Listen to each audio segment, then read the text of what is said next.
बिस्मिल्लाहिर्रहमानिर्रहीम। अस्सलाम वालेकुम। मेरे चैनल पे खुशामदीद। हम बात कर रहे हैं कि variables of micro economics and their functional relationship. आप जानते हैं कि वेरिएबल से क्या मुराद है।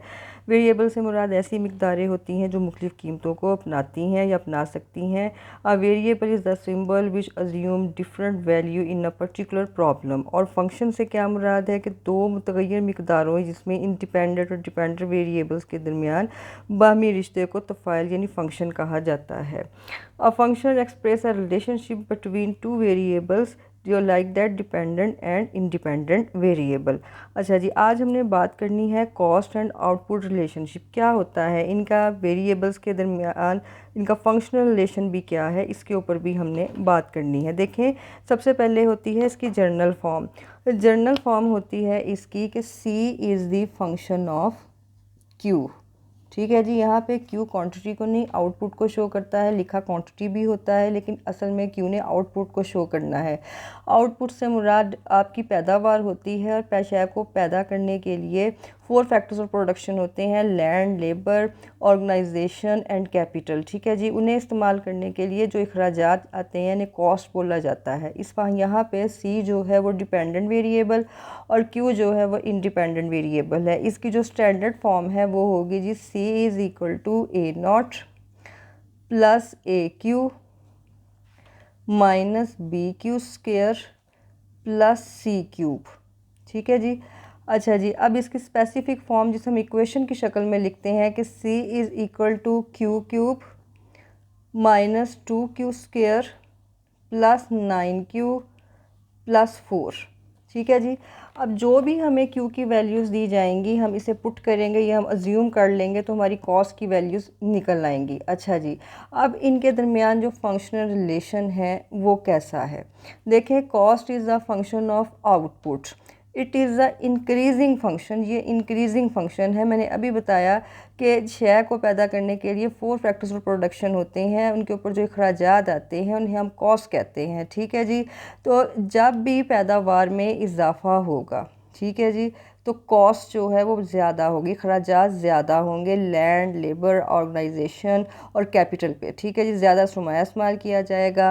ऑर्गेनाइजेशन जो आजर हैं वो तंजीम की शक्ल में ज़्यादा काम करेंगे, लैंड और लेबर का इस्तेमाल होगा।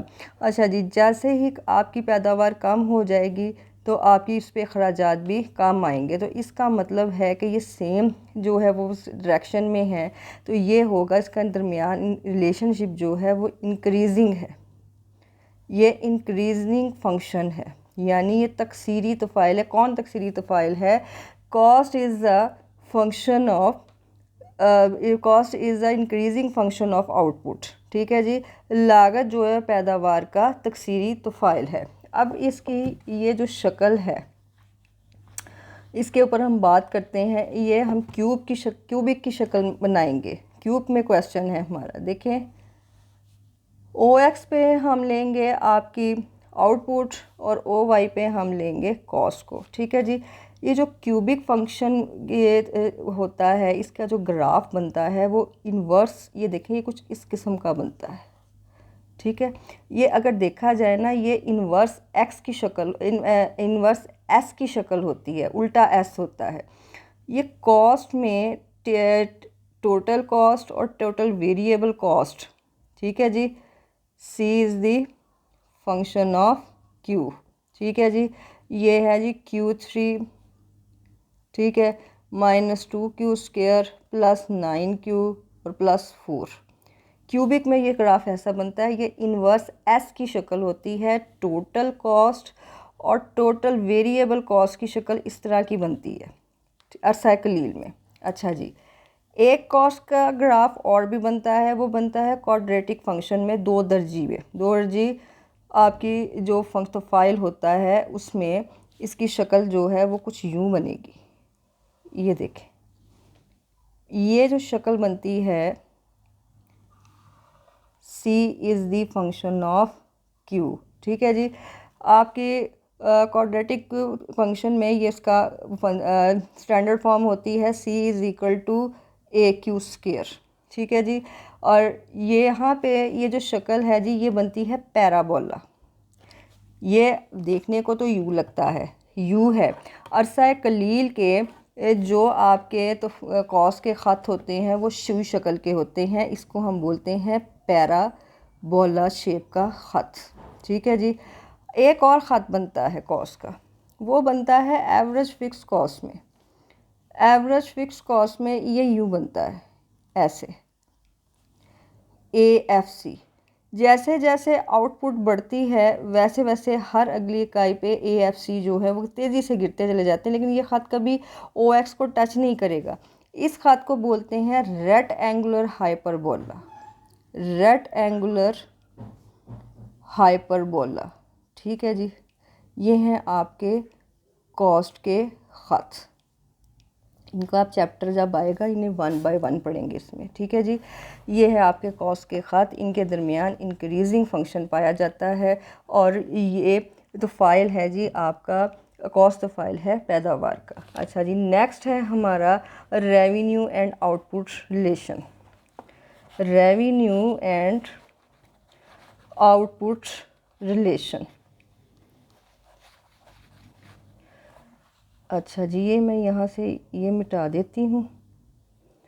रेवेन्यू के दरमियान भी जो है आउटपुट के दरमियान जो रिलेशनशिप पाया जाता है ना, वो आपका पॉजिटिव ही होता है, सेम होता है, इंक्रीजिंग होता है। रेवेन्यू से क्या मुराद है? रेवेन्यू से मुराद आपकी वसूली। जो आज चीज़ को मंडी में ला के बेचते हैं उसके बदले क्या करते हैं? वसूलियाँ करते हैं। ठीक है, ज़ाहिर है उन्होंने कुछ कमाना तो है ना। जनरल फॉर्म इसकी होती है जी R is the function of Q। ठीक है जी। स्टैंडर्ड फॉर्म इसकी होती है R is equal to AQ minus BQ square. Specific form equation की शक्ल में R is equal to 8Q minus Q square. देखें यहाँ पे डिपेंडेंट वेरिएबल R है, इसको TR भी लिख देते हैं, इसे सिंपल R भी लिख देते हैं, टोटल रेवेन्यू। अच्छा जी, Q जो है वो इंडिपेंडेंट है।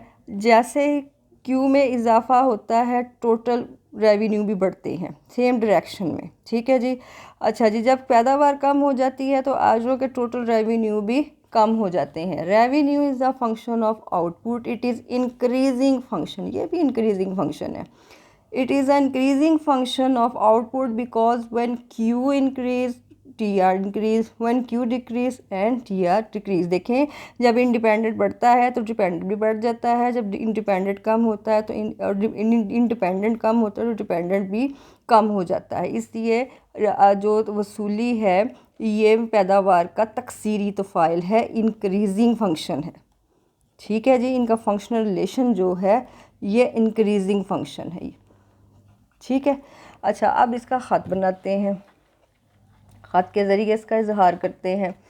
देखें, TR का ये जो ख़त है अभी मैंने आपको बताया सेम डायरेक्शन में YO और X, यहाँ पे Q है, यहाँ पे R है, ये बनता है पॉजिटिव स्लोप का। देखिए मैंने अभी बताया कि जब Q में इजाफा होगा तो टोटल वसूली भी बढ़ जाएगी। ठीक है, अगर पैदावार कम होगी तो वसूली भी कम हो जाएगी, इसलिए ये पॉजिटिव स्लोप का ख़त बनता है।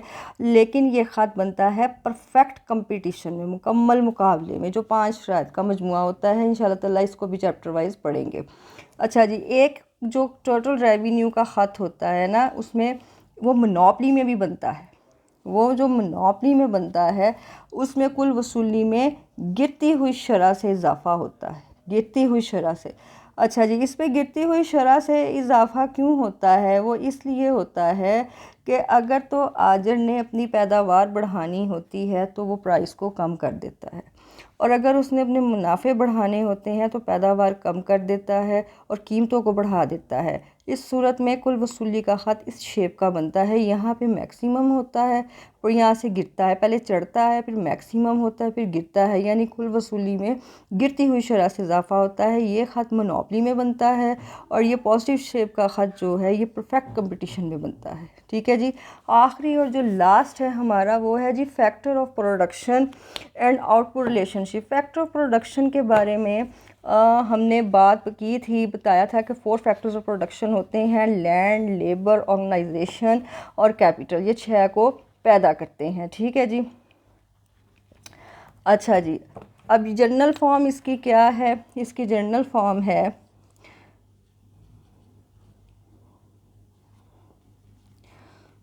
जनरल फॉर्म है जी इसकी Q is the function of L के एन के एन जो है ये नंबर ऑफ लेबर को और के जो है ये कैपिटल को जाहिर करता है। ठीक है जी। Output is the function of number of labour and capital when we are consume more capital and labour the output increase. ठीक है जी। जितने ज़्यादा हम मजदूर लगाएंगे और सरमाया लगाएंगे पैदावार में उतना ही ज़्यादा जो है वो इजाफा होगा। ठीक है जी। लेकिन यहाँ एक चीज़ फ़र्ज़ की जाती है, वो क्या कि जो लैंड है और ऑर्गेनाइजेशन है, ठीक है जी, ये ज़मीन और तंजीम ऑर्गेनाइजेशन जो है इसको हम सब फार्स करते हैं फिक्स्ड है, इसमें किसी किस्म की कोई भी तब्दोबदल नहीं होती, ये फिक्स्ड है। ठीक है जी। ये थे आपके वेरिएबल्स ऑफ माइक्रो इकोनॉमिक्स और देयर फंक्शनल रिलेशनशिप।